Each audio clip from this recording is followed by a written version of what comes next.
ఓం వనదుర్గాయై నమః.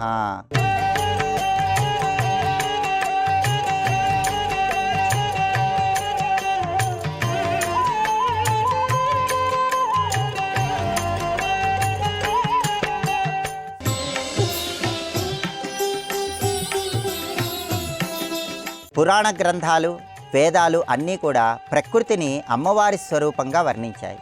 అందుకే భూమి మీద ఉన్నటువంటి చెట్లు, పర్వతాలు, నదులు అన్నీ కూడా సమస్తము జగన్మాత స్వరూపంగా పౌరాణిక గ్రంథాలు తెలియజేస్తున్నాయి.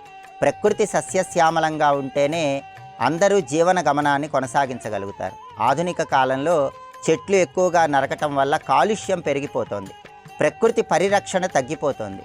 అందుకే ప్రకృతిని పరిరక్షించటానికి, ప్రాణకోటిని చైతన్యవంతం చేయటానికి, ప్రకృతి శక్తుల ప్రచోదనాన్ని సిద్ధింపజేసుకోవటానికి వనదుర్గా మంత్రం విశేషంగా ఉపకరిస్తుంది. వనం అంటే అడవి అని అర్థం. అడవిలో ఉన్నటువంటి సమస్త జీవరాశులు, అడవిలో ఉన్నటువంటి సమస్త శక్తులు అమ్మవారి స్వరూపమే. కాబట్టి అటువంటి అమ్మవారి స్వరూపం ద్వారా సమస్త శుభాలను సిద్ధింపజేసుకోవటానికి వనదుర్గా మంత్రం విశేషంగా ఉపకరిస్తుంది. ఈ వనదుర్గా మంత్రాన్ని వ్యవసాయదారులు, అడవుల్లో ఉండేవాళ్ళు మాత్రమే కాకుండా ఎవరైనా జపించుకోవటం ద్వారా ప్రకృతిని కాపాడుకోవచ్చు. ప్రాణకోటి మనుగడకు ఈ వనదుర్గా మంత్రం అద్భుతంగా ఉపకరిస్తుంది. ఓం వనదుర్గాయై నమః.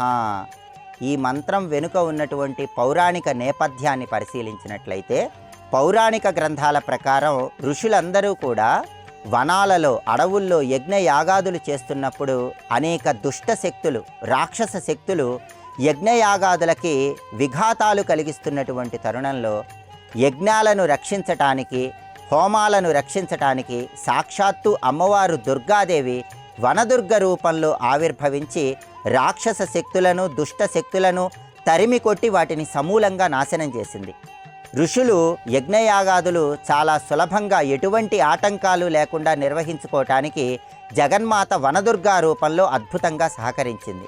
ఓం వనదుర్గాయై నమః. ఈ మంత్రంలో ఉన్నటువంటి అర్థాన్ని పరిశీలిస్తే, సృష్టికి మూలమైనటువంటి అకార, ఉకార, మకార శక్తి సంకేతమైనటువంటి ఓంకార ప్రణవాక్షరంతో వనదుర్గాదేవి మంత్రం చైతన్యవంతమవుతుంది. వనదుర్గ అంటే అర్థం ఏంటంటే వనం రూపంలో, అంటే చెట్లు, పర్వతాలు, నదులు ఇలా ప్రకృతి స్వరూపంలో ఉండి దుర్గా, దుర్గమమైనటువంటి కష్టాలను, దారిద్ర్య బాధలను, దుఃఖాలను పోగొట్టేటటువంటి వనదుర్గకు నమస్కారం అనే అర్థంలో ఓం వనదుర్గాయై నమః అంటూ మంత్రాన్ని మనం జపిస్తున్నాం.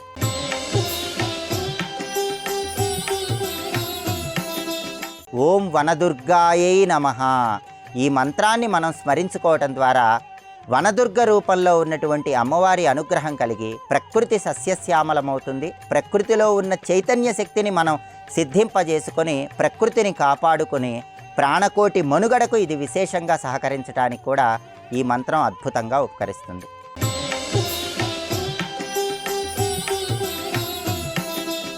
ఓం వనదుర్గాయై నమః. ఈ మంత్రాన్ని ప్రతిరోజు కూడా జపించుకుంటూ కనీసం సంవత్సరానికి ఒక్కసారి ఎక్కడైనా ఒక మొక్కను నాటాలి.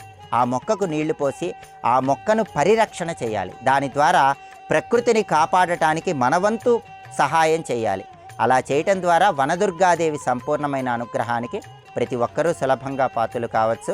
ఈ మంత్రాన్ని కేవలం అడవుల్లో సంచరించే వాళ్ళు, వ్యవసాయదారులు మాత్రమే కాకుండా ఎవరైనా ఈ మంత్రాన్ని జపించుకోవటం ద్వారా దుర్గాదేవి అనుగ్రహానికి పాత్రులై సమస్త శుభ ఫలితాలను సిద్ధింపజేసుకోవచ్చు.